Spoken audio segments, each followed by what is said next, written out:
এই গরমে দই, তা যদি হয় টক মিষ্টি, কার না ভালো লাগে বলুন?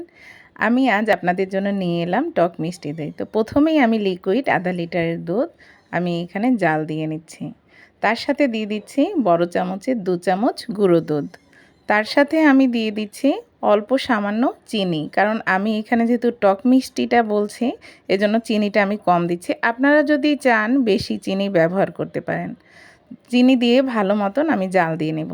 এই ফাঁকে বলে নিচ্ছি, দইয়ের যে কড়া দাম বাজারে, আপনি যদি বাসায় বানিয়ে এই টক মিষ্টি দইটা খেতে পারেন। আমি খুব ভালো রান্না করি না, তবে আমার যতটুকু প্রয়োজন ততটুকু আমি শেখার চেষ্টা এবং আপনাদের সাথে তা আমি শেয়ার করি। আমার এখানে কিন্তু দই মেকার ব্যবহার করছি না, আমি চুলাতেই যেহেতু আমি দুধটা জাল দিয়ে তারপরে দই তৈরি করব, এজন্যই আপনাদের সাথে শেয়ার করা।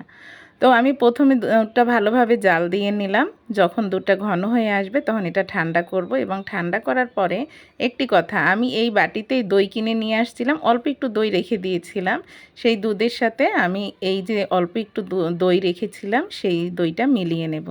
মিলিয়ে নেওয়ার পরে আমি যেই বাটিতে দই কিনে নিয়ে আসছিলাম সেই বাটিটা কিন্তু ভালো মতন ধুইনি, কারণ ওটাতে দইয়ের যেহেতু ব্যাকটেরিয়াটা আছে, আমার দইটা হতে খুব ভালো হবে। আমি সেই বাটির মধ্যেই দিয়ে রেখে দিলাম একদিন। পরের দিন সকালবেলা দেখেন, ওয়াও, এত সুন্দর একটা দই হয়ে গেছে আর খেতেও হয়েছে সেই স্বাদ। কেমন লাগলো জানাবেন। আল্লাহ হাফেজ।